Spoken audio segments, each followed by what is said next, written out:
The South African-Saudi Arabia Business Council has committed to boosting trade between the two countries as part of efforts to grow the two countries' respective economies.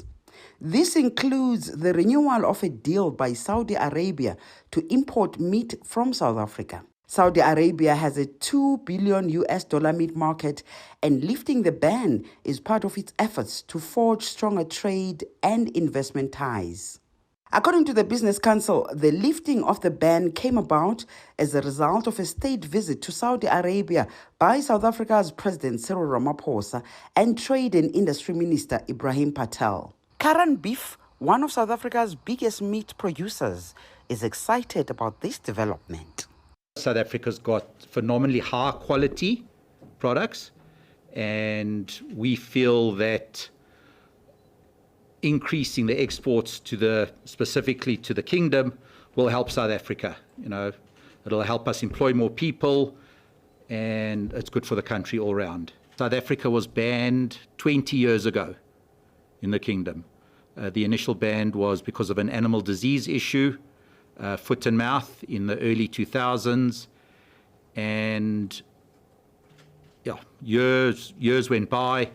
Bilaterally, we were trying to sort it out, but nothing happened until the state visit with President Ramaphosa and Minister Patel at the end of 2022. If it wasn't for that state visit, and if it wasn't for the face-to-face discussions, we would never have been able to get the Saudis to open us up.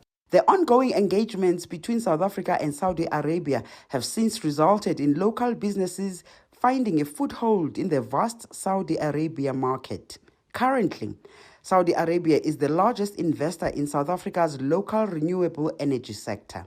Overall, it is estimated that Saudi Arabia's investment into South Africa amounts to $1.62 billion.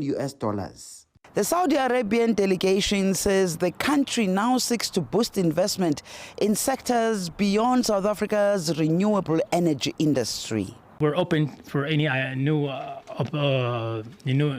ideas, any opportunities. As you know, Saudi Arabia now it's leading the GCC area. It's the biggest, in size and population. You look at Saudi Arabia, that it's the hub of the GCC area. We look at South Africa, that it's the gateway for the Africa countries. We have a mutual interest, both of us. It's a win-win situation. South Africa, on the other hand, wants Saudi Arabia to invest in the rest of the African continent. We understand how strategic the two countries are in the region. So the Gulf, the Middle East, SADC, SSA, and more broadly Africa. And of course, there's a matter also of the Africa Continental Free Trade Area, which is looking for our Saudi colleagues, is looking to aggregate the volumes on the African market. Africa as a standalone is a $3.5 trillion economy. It has the youngest population. So there are what we view as significant future opportunities around the Africa Continental Free Trade anchor. According to the Business Council, the plan to export meat is expected to start in the coming week. Yulisa Njamela for CGTN in Johannesburg, South Africa.